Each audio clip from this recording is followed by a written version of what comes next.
Fatwa Siliwangi Official, membangun peradaban bangsa.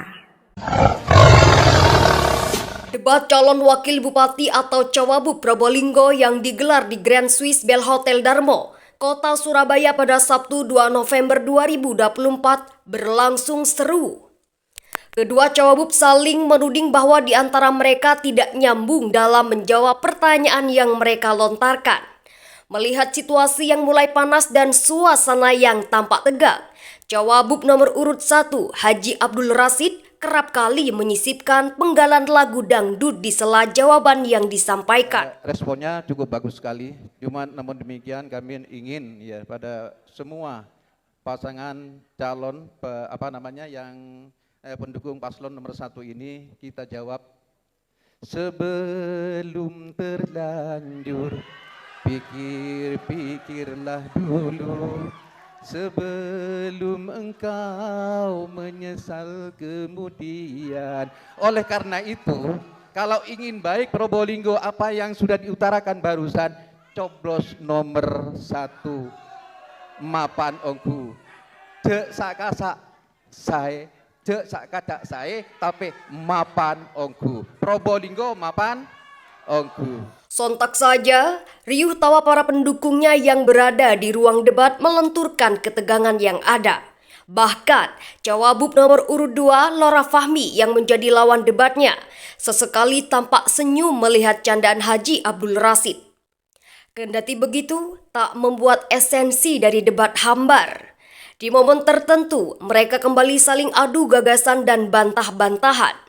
Terutama ketika Lora Fahmi menyentil tentang kelangkaan pupuk yang menurutnya melanda masyarakat tani.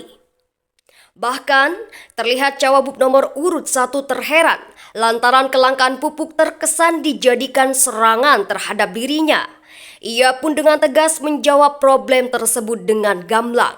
Perlu kami tanyakan pada Fahmi, bagaimana caranya untuk agar supaya pertanian kita bisa jadi swasembada pangan, dan tentunya juga bagaimana untuk menyikapi apabila harga itu jatuh. Jadi pengendaliannya mulai pola tanam, bagaimana pembiayaannya, dan juga bagaimana caranya untuk agar supaya hasil pertanian itu tidak anjlok sesuai dengan harga dasar pemerintah. Terima kasih. Sekali lagi, persoalan pertanian ini adalah penyumbang PDRB terbesar di Kabupaten Probolinggo.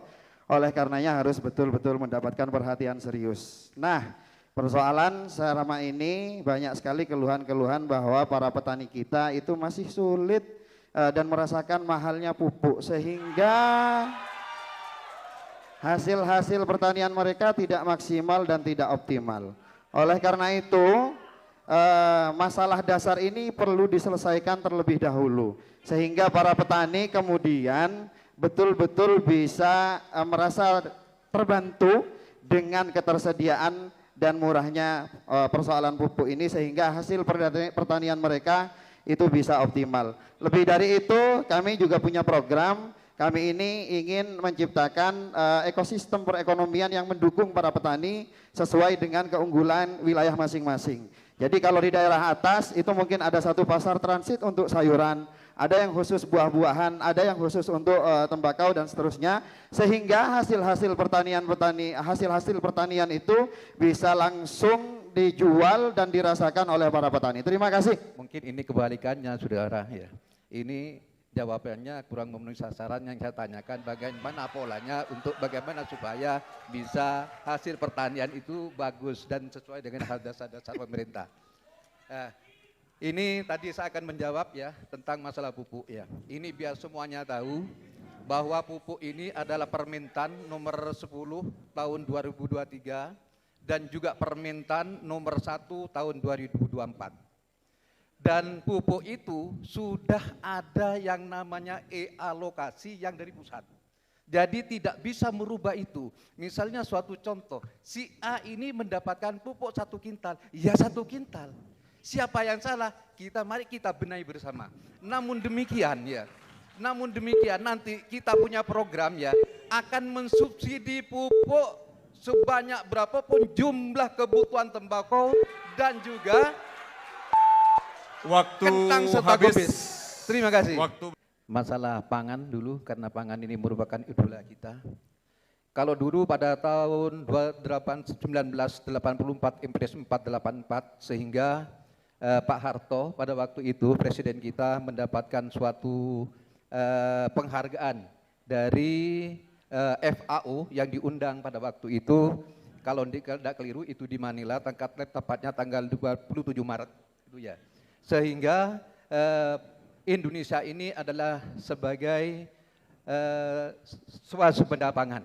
Sehingga pada waktu itu untuk Indonesia bisa mengekspor atau bisa membantu ke negara Asia sekitar kurang lebih 100.000 ton. Bagaimana polanya ya? Yang tadi sudah saya sampaikan itu agar bisa berjalan sesuai dengan Impres 484 yang sekarang ini. Terima kasih. Baik, terima kasih. Yang pertama berkaitan dengan persoalan swasembada pangan yang hari ini memang menjadi perhatian pemerintah pusat kita, dan kebetulan sekali kami ini calon yang didukung oleh Partai Gerindra yang hari ini mempunyai presiden. Jadi program termasuk di antara program yang ingin kami berikan adalah bagaimana kita ke depan mempunyai pemerintahan yang kolaboratif dan inovatif. Artinya apa? Program dari pemerintah daerah itu menjadi sinergi dengan program di atasnya, sehingga kemungkinan untuk mendapatkan support berkaitan dengan kelancaran program tersebut itu menjadi sangat memungkinkan. Jadi persoalan swasembada pangan sekali lagi berkaitan dengan masalah pertanian. Mau direncanakan seperti apapun pertanian ini, tapi kalau persoalan dasarnya tidak diselesaikan ya nggak bisa. Apalagi kebutuhan utama petani itu kan adalah pupuk. Jadi saya kira ini perlu diselesaikan terlebih dahulu untuk petani itu bisa mengoptimalkan ladang-ladang pertanian mereka. Jadi saya kira itu. Terima kasih. Ini seputar di urusan pupuk terus. Yang saya tanyakan bagaimana program ke depan ini supaya swasembada pangan itu bisa teratasi. Pertama harus membenahi dulu program-program yang dari pusat, tentunya yang harus dikucurkan ke bawah. Misalnya satu contoh dulu, pada tahun 1984 Binmas menjadi Binmas. Terus yang jadi BUD menjadi KUD. Akhirnya menyusunlah program-program itu bagaimana sekiranya pertanian itu bisa jadi swasembada pangan. Tentunya lewat permodalan, biaya garap dibiayai oleh pemerintah. Pupuknya pun ya sesuai dengan apa yang dilaksanakan atau yang ditabur ini ke sawah itu yang disubsidi oleh pemerintah. Kalau sekarang kan subsidinya dulu baru itu pupuknya ada. Kalau dulu berapapun jumlah pupuk yang keluar itu disubsidi oleh pemerintah. Habis. Program swasembada ini sangat berkaitan erat dengan lahan pertanian. Mau diatur seperti apapun, persoalan dasarnya itu perlu diselesaikan. Kita tahu kalau pupuk ini adalah persoalan nasional, semua dijatah oleh pemerintah pusat. Kami kalau ditakdir untuk memimpin Kabupaten Probolinggo akan memastikan bahwa kebutuhan pupuk ini betul-betul sesuai dengan fakta yang ada di lapangan. Jangan ada lagi oknum-oknum yang memainkan persoalan pupuk sehingga petani ini sangat dirugikan ke depan. Jadi saya kira itu agar kita bisa menyelesaikan persoalan swasembada kita. Kalau kemudian persoalan dasarnya tidak selesai, saya kira nonsen ngomong program-program itu. Terima kasih. Lagi-lagi, problem pupuk kembali dijadikan sentilan. Lantas, seperti apa realita di lapangan terkait pupuk bersubsidi di Kabupaten Probolinggo? Betulkah terjadi kelangkaan pupuk bersubsidi di Kabupaten Probolinggo? Berdasarkan hasil sidak dari pemerintah daerah atau dinas terkait di Kabupaten Probolinggo berkaitan dengan ketersediaan pupuk, hasilnya mendapatkan bahwa stok pupuk aman dan harga sesuai. Bahkan, stok pupuk bersubsidi di Kabupaten Probolinggo tersisa separuh dari kuota.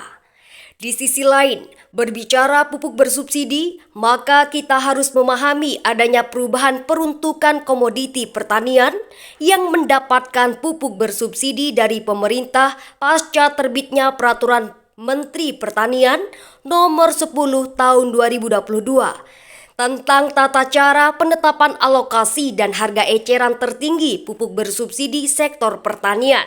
Dengan lahirnya Permentan Nomor 10 Tahun 2022 tersebut, maka tahun 2023 pemerintah pusat telah membatasi subsidi pupuk dan hanya boleh digunakan untuk kebutuhan 9 komoditi dalam 3 subsektor pertanian dan perkebunan. Sektor tanaman pangan yang boleh menggunakan pupuk bersubsidi adalah padi, jagung, dan kedelai. Sementara untuk subsektor hortikultura komoditi yang boleh adalah cabai, bawang merah, dan bawang putih. Sedangkan untuk subsektor perkebunan adalah tebu, kopi, dan kakao.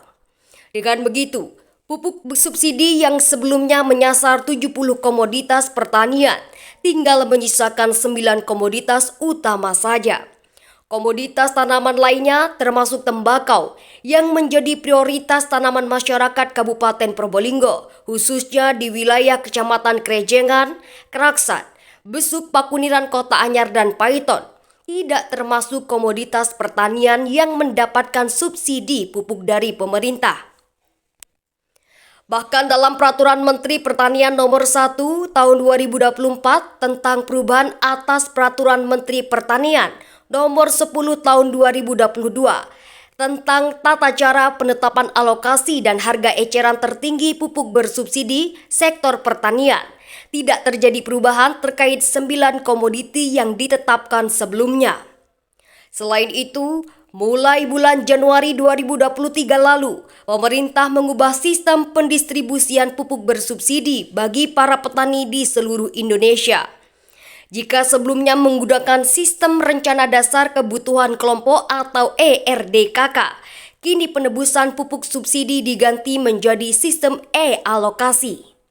Dengan sistem e-alokasi itu, mekanisme pengusulan alokasi pupuk bersubsidi dilakukan dengan menggunakan data lahan dalam Simluhtan atau Sistem Informasi Manajemen Penyuluh Pertanian.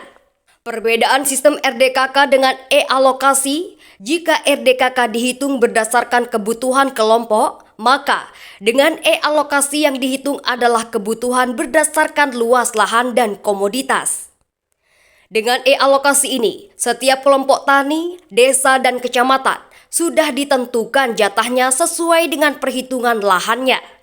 Sementara penyaluran pupuk bersubsidi dari kios pengecer kepada petani dilakukan melalui penebusan pupuk bersubsidi menggunakan KTP atau kartu tani.